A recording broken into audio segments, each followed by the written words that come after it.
Monsieur le Président Tshisekedi, tu le sais bien. L'administration américaine a demandé Kagame de libérer Paul Rusesabagina. Et Kagame a dit niet, non. L'administration américaine a demandé Kagame de retirer ses soldats de la République démocratique du Congo. Et Kagame a dit niet, non. Alors, il est clair, tu ne te bats pas seulement contre le Rwanda, tu te bats contre des Américains, des Anglais et des Français, à la recherche des minerais, de tous les minerais et à vil prix. C'est à dessein que j'emploie l'article indéfini des Français, des Américains, des Anglais, et non les. La nuance est grande, mais pour ta survie, pour la survie de ton pays et de l'Afrique, tu es appelé à gagner cette guerre. Tu as toujours dit que ce sont des groupes mafieux, obscurs. C'est maintenant le temps de les démasquer et de les exposer. Expose ces mecs qui étranglent et suffoquent le Congo et toute l'Afrique. N'oublie pas le message du Saint-Père, le pape François. Souviens-toi aussi de ceci.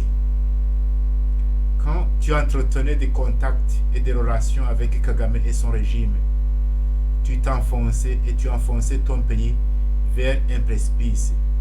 Mais le jour où tu as commencé à nommer le mal par son nom, à exposer le criminel, tu as remarqué toi-même que tu as commencé à avoir des succès et des victoires.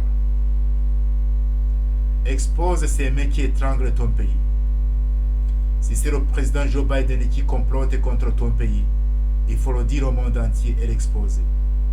Si c'est Bill Clinton, si c'est Obama ou Tony Blair, ou n'importe quel individu ou multinational faisant partie de ce complot international, il faut les nommer et les exposer au monde entier.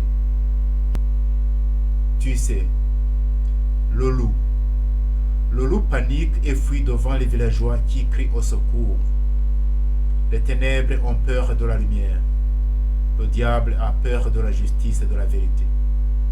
Si vous vous cantonnez dans ces diplomaties pleines d'hypocrisie et de mensonges, vous tournerez en rond sans succès et finalement tu perdras parce que ces diplomaties mensongères et hypocrites, c'est le domaine préféré de vos adversaires et ils sont plus forts.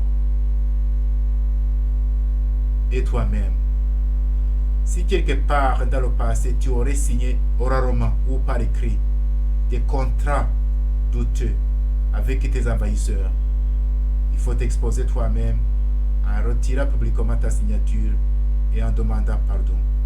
Ainsi alors, tu pourras continuer une guerre de libération de ton pays sans peur et dans l'honnêteté. C'est une guerre de libération parce que ton pays est occupé. Mais je ne pensais pas que tu as signé de tels contrats.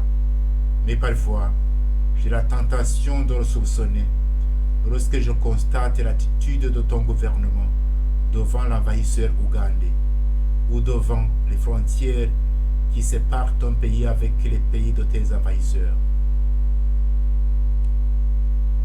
C'est avec consternation que j'ai entendu le président Ndayishimiye du Burundi appeler Museveni son papa, son père, dans une attitude de vénération. C'est avec consternation lorsque je l'ai vu embrasser le président Kagame en l'astreignant sur son cœur avec affection. Et ces présidents, ce sont les deux criminels qui ont endeuillé le Burundi et toute l'Afrique des Grands Lacs. Il ne faut pas semer la confusion. Ce n'est pas un Jésus qui a accueilli les pécheurs égarés. Ce n'est pas une politesse d'une diplomatie raffinée. Non.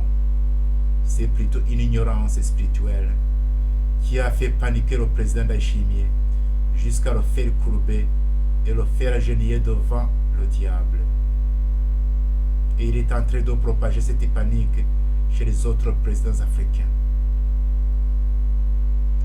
En faisant cela, en tant que président d'un pays, il attire les conséquences de leurs crimes sur lui-même et sur son pays. C'est grave. J'entends que le président français, M. Macron, va visiter ton pays le mois prochain.